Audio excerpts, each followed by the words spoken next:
Welcome to E times channel learn Hindi to Tamil. இன்றைக்கி நம்மளோட சேனலில் எதை பற்றி பார்க்க போகிறோம் அப்படின்னு பார்த்தீங்கன்னா, டெல்லி அதாவது சென்ட்ரல் ஹிந்தி டைரக்டரேட்டோடைய சர்டிஃபிகேட் கோர்ஸ் இருக்குது. அந்த சர்டிஃபிகேட் கோர்ஸோடைய ரெஸ்பான்ஸ் ஷீட்டெல்லாம் எப்படி வந்து ஃபில்அப் பண்ணணும் அப்படின்னு நம்ம பார்க்க போகிறோம். இன்றைக்கி நம்ம பார்க்க போகிறது ஃபர்ஸ்ட் ரெஸ்பான்ஸ் ஷீட்டு தான் பார்க்குறோம். ஸோ இது வந்து தமிழ் மீடியம் த்ரூ இருக்கக்கூடியவங்களுக்கானது. இதே தான் இங்கிலீஷும் இருக்கும்.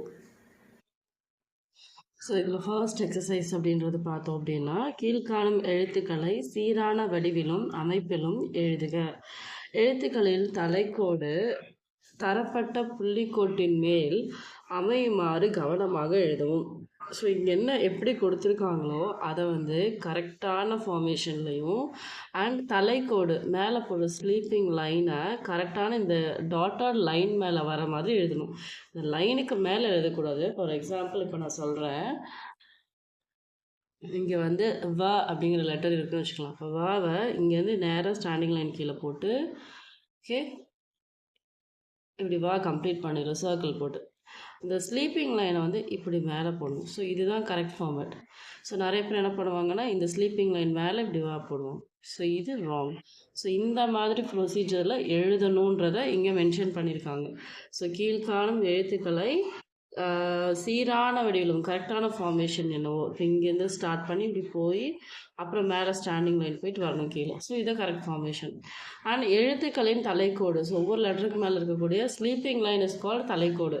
ஸோ அந்த மேலே போடுற கோடு தான் தலைக்கோடுன்னு சொல்லுவாங்க. அதை வந்து இந்த புள்ளிக்கோட்டின் மேல், இதுதான் புள்ளிக்கோடு, புள்ளிக்கோட்டின் மேல் எழுதவும் அப்படின்னு போட்டிருக்காங்க. ஸோ இந்த ஃபார்மேட்டில் 2 டைம்ஸ் நம்ம ரிப்பீட் பண்ணணும். ஸோ நீங்கள் இது தப்பு, இந்த ஃபார்மேட்டை யூஸ் பண்ணி இந்த லெட்டர்ஸ் எல்லாத்தையும் கரெக்ட் பண்ணிக்கோங்க. ஸோ நெக்ஸ்ட்டு செகண்ட் எக்ஸசைஸ் என்ன இருக்குது அப்படின்னு பார்த்தோன்னா, பின்வரும் சொற்களை உறக்க படித்து பின் தெளிவாக எழுதவும். ஸோ கீழே கொடுத்துருக்கக்கூடிய வேர்ட்ஸை நல்லா வந்து லவுடராக படிக்கணும், சத்தமாக படித்து இங்கே வந்து எழுதி பார்க்க சொல்லியிருக்காங்க. ஏன் அப்படின்னா, நிறையா லெட்டர்ஸ் ஒரே மாதிரி ஹிந்தியில் இருக்கும். ஸோ அந்த லெட்டர்ஸை வந்து கன்ஃபியூஷன் ஆகிக்கக்கூடாது அப்படிங்கிறதுக்காக அதை லவுடராக படித்து எழுத சொல்கிறாங்க. ஸோ சத்தமாக படிக்கணும். ர ச ரஸ், அவு ர அவுர், ஐ சே ஐ சே. ஸோ இப்படி படித்து இங்கே இருக்கக்கூடிய லைன்ஸில் எழுதணும் இந்த சேம் வே. ரஸ் அப்படின்னா இந்த டாட்டட் லைன்லேருந்து ஸ்டார்ட் பண்ணி ர ச ரஸ் இப்படி தான் எழுதணும் ஹேங்கிங்ஸில். ஸோ மாற்றி எழுதக்கூடாது. நம்ம மேலே சொன்ன மாதிரி இந்த கோட்டுக்கு மேலே எழுதக்கூடாது, கீழே வர மாதிரி எழுதணும்.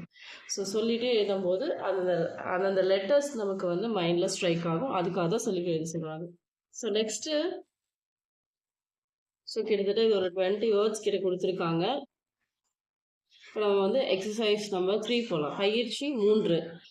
பின்வரும் சொற்களை தேவநாகரி அதாவது ஹிந்தி எழுத்துக்களில் எழுதவும். ஸோ ஹிந்தி லெட்டர்ஸ் எல்லாத்தையும் காமனாக தேவநாகரி அப்படிங்கிற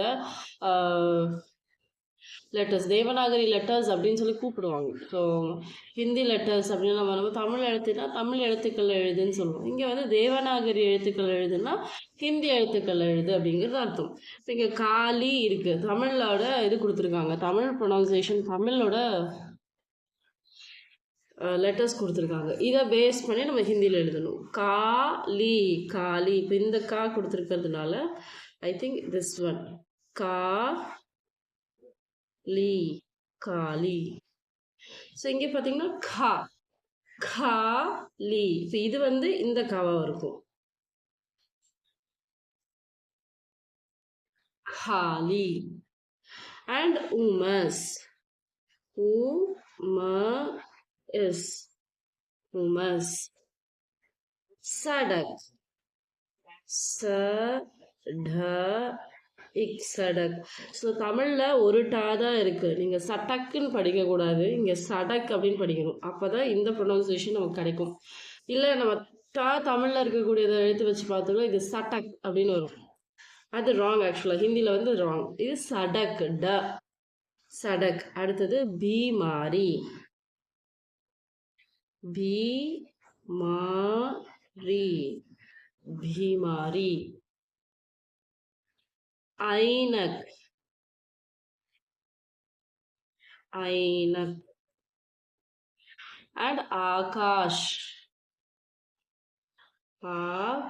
கா இஷ் இந்த ச போட்டாச்சுன்னா இந்த இஸ் வரணும். ஆகாஷ். ஓகே, நெக்ஸ்ட் வேர்ட்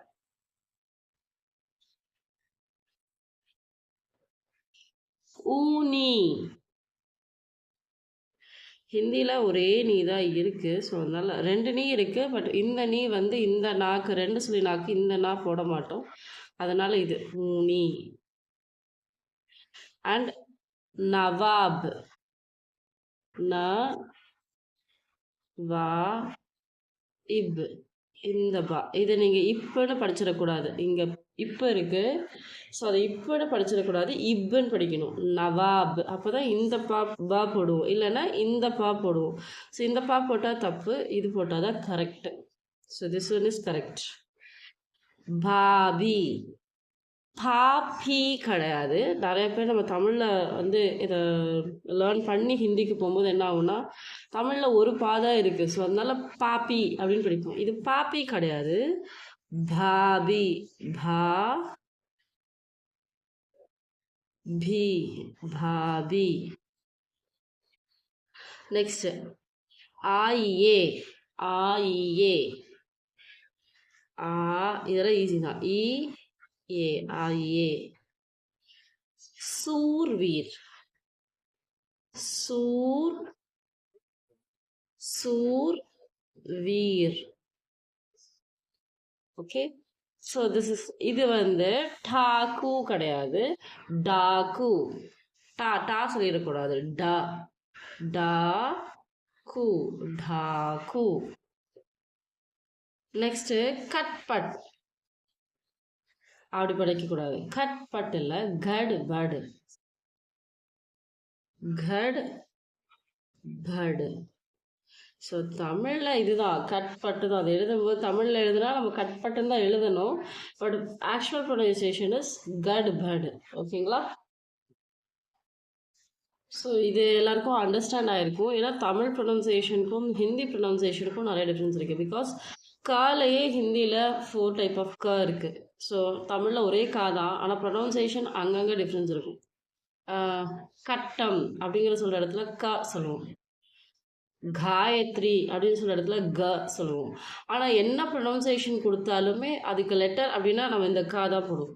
அந்த வார்த்தை வரும்போது அதை நம்ம வந்து மாற்றி பிடிப்போம். பட் ஹிந்தியில் அப்படி கிடையாது. ஒரு ப்ரொனவுன்சியேஷனுக்கும் ஒரு லெட்டர் இருக்குது. ஸோ அதனால் கரெக்டாக ரீட் பண்ணால் தான் நமக்கு கரெக்டான வேர்ட் கிடைக்கும். ஸோ இங்கே cut but. Okay, so next பயிற்சி 4.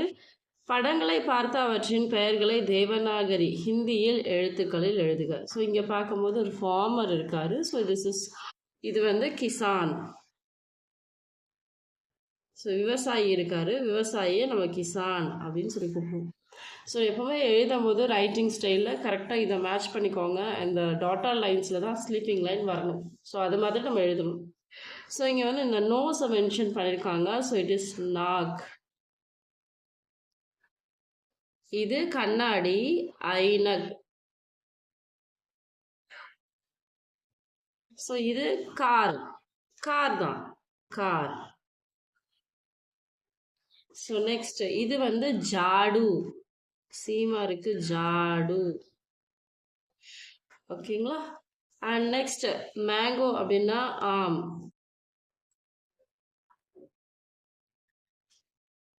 ஸோ இந்த மாதிரி பிக்சர்ஸ் கொடுத்துட்டு அதோட நேமை எழுதி சொல்லியிருக்காங்க. நெக்ஸ்ட் பின்வரும் தமிழ் சொற்களுக்கு இணையான ஹிந்தி சொற்களை தேவநாகரி எழுத்துக்களில் எழுதுவோம். ஸோ இங்கே வந்து நம்ம தேவநாகரி லெட்டர்ஸில், அதாவது ஹிந்தி லெட்டர்ஸில் தமிழில் கொடுத்துருக்கக்கூடிய வார்த்தைக்கு ஹிந்தியில் இப்போ நம்ம எழுத போகிறோம். சாலை அப்படின்னா சடக். சடக். எங்களுடைய ஹமாரா. கார் கார் தான், அதில் மாற்றம் இல்லை. Car car. யார் கவுன். யார் அப்படின்னா கவுன். பெயர் அப்படிங்கிறதுக்கு நாம் அப்படின்னு சொல்லுவோம். பெயர்னா நாம். மாதுளம் பழம் அனார். மாதுளைக்கு அனார். அனார் அப்படின்னா மாதுளை.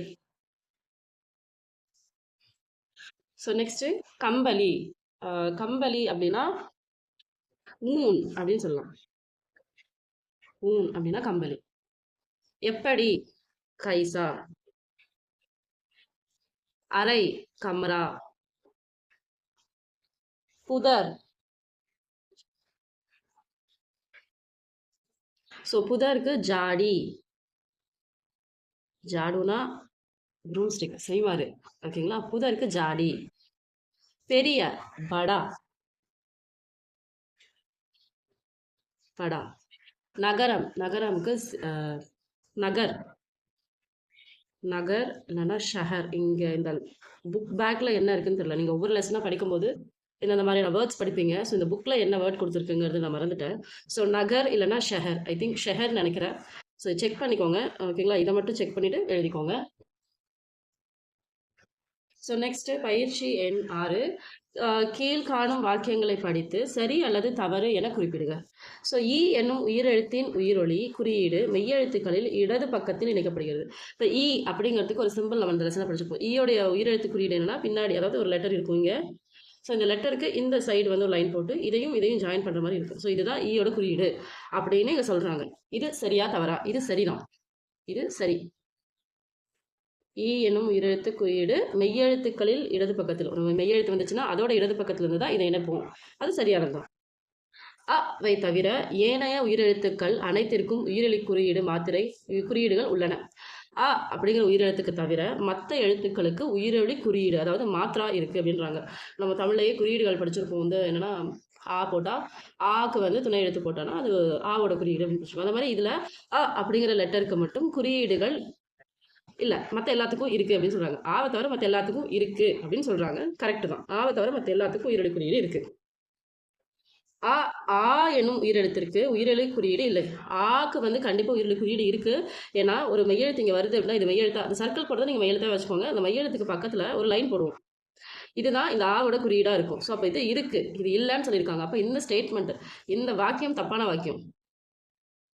ரா என்னும் மெய்யெழுத்தின் அடிப்பகுதியில் உ மற்றும் ஊ உயிரொலி குறியீடுகள் இணைக்கப்படுகின்றன. ஸோ இந்த ரா அப்படிங்கிற அந்த மெய்யெழுத்தில் பார்த்தோம்னா என்ன பண்ணுறாங்க, ஊவோடைய குறியீடு. ஊக்கு என்ன குறியீடுனா, இது ஊவோட குறியீடு வந்து இந்த லெட்டர் இங்கே இருக்கும், லெட்டருக்கு கீழே இப்படி போடுவோம். இது ஊவோட குறியீடு. ஊவோட குறியீடு என்னன்னா லெட்டர் இருக்கும், லெட்டருக்கு இப்படி போடுவோம்.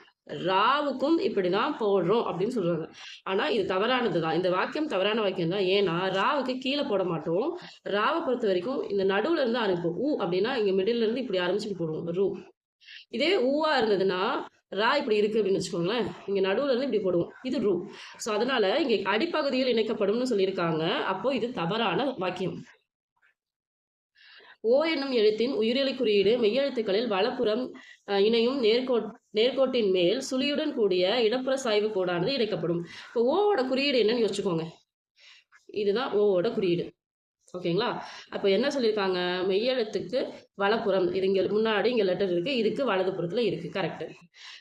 இணையும் நேர்கோட்டின் மேலே சுழியுடன் கூடிய இடப்புற சாய்வு கோடு. கரெக்டு. சுழியோடு இருக்கக்கூடிய லெஃப்ட் ஹேண்ட் சைடில் சாய்வு கோடு இணைக்கப்படுகிறது. அப்போது ஓவோட கோடு இது ஓவோட குறியீடு, இது கரெக்டு. இந்த சென்டென்ஸ் கரெக்டானது. ஏ மற்றும் அவ் எழுத்துக்கள் ஒரே மாதிரியான உயிரெழு குறியீடுகளை கொண்டுள்ளது. இப்போ ஏ அப்படின்னு பார்த்தோம் அப்படின்னா, ஒரு எழுத்து இருந்தது கீழே அப்படின்னா இதோடைய நேர் மேலே 2 கொம்பு போடுவோம், 2 சாய்வு கோடுகள் இருக்கும். அவ் அப்படிங்கிறது பார்த்தோம்னா அந்த லெட்டருக்கு அடுத்ததுல ஒரு கோடு போட்டு மேலே 2 சாய்வு கோடுகள் இருக்கும். ஒரே மாதிரியான உயிரொலி குறியீடுகள் கொண்டு. இது ஒரே மாதிரியான குறியீடா இல்லை, ஏன்னா இது வேற இது வேற. பார்த்தீங்கன்னா தெரியுது, கோடு போட்டு மேலே போடுவோம், கோடு இல்லாமல் மேலே போடுவோம். இது ரெண்டும் ஒரே மாதிரி கிடையாது. அப்போ இது தவறான வாக்கியம். ஸோ இந்த எக்ஸ்ப்ளனேஷன் புரிஞ்சிருக்கும்னு நினைக்கிறேன். புரியல அப்படிங்கிற பட்சமாக இருந்துச்சுன்னா நீங்கள் கீழே கமெண்ட் பண்ணுங்கள். நெக்ஸ்ட் வீடியோலையோ இல்லை கமெண்ட்ஸ்லேயோ உங்களுடைய டவுட்ஸை கிளாரிஃபை பண்ணுறேன். கீழ்காணும் எழுத்துக்களில்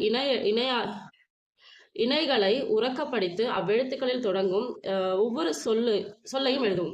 இப்போ அதாவது கீழ்காணும் எழுத்துக்களில் இப்போ 2 லெட்டர்ஸ் கொடுத்துருக்காங்க, அதோட இணைகளை படிச்சுட்டு இப்போ இது 2 ஒரே மாதிரியான எழுத்து, இதை படிக்கும் போது ப்ரொனன்சியேஷன் டிஃப்ரெண்ட் இருக்கும், உச்சரிப்பு வந்து வித்தியாசப்படும். அவ்வெழுத்துக்களில் தொடங்கும் இந்த லெட்டர்ஸில் ஸ்டார்ட் பண்ணக்கூடிய ஒவ்வொரு வேர்டாக எழுதணும் அப்படின்னு சொல்கிறாங்க. ஸோ இங்கே நான் தெரிஞ்சதை எழுதுகிறேன். இந்த புக்கை நான் இவ்வளோ ஃபுல்லாக படிக்கல. ஸோ எனக்கு தெரிஞ்சதை எழுதுகிறேன். புக்கில் வந்து ஒரு தடவை ரெஃபர் பண்ணிவிட்டு நீங்கள் ஆன்சர் எழுதுங்க. ஸோ ஏ இது வந்து ஏ, இது ஐ. ஸோ ஏக்கு ஏக் அப்படிங்கிற வார்த்தை எழுதுகிறேன், ஐக்கு ஐனக் அப்படிங்கிற வார்த்தை எழுதுகிறேன். ஓ அவ் ஓஸ் அப்படிங்கிற வார்த்தை இருக்கு. அண்ட் அவுக்கு அவுர் அப்படிங்கிற வார்த்தை இருக்கு. நெக்ஸ்ட் மா ப பார்க்கறதுக்கு ஒரே மாதிரி இருக்கும். ஆனால் முதல் எழுத்து மா, இரண்டாவது எழுத்து ப. மா, மண்,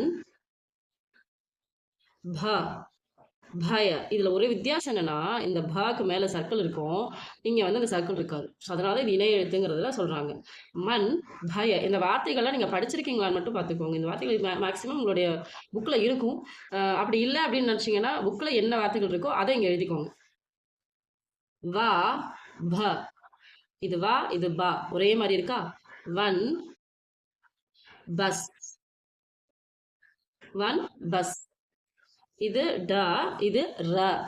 சம்டைம்ஸ் இந்த டாக்கு கீழே இங்கே புள்ளி வச்சுட்டாங்கன்னா ர அப்படின்னு படிப்பாங்க. ஸோ அதனால தான் இது ரன்னு சொல்கிறேன். ஆனால் நிறைய இடங்கள்ல இதை டாவே தான் ப்ரொனவுன்ஸ் பண்ணுவோம்.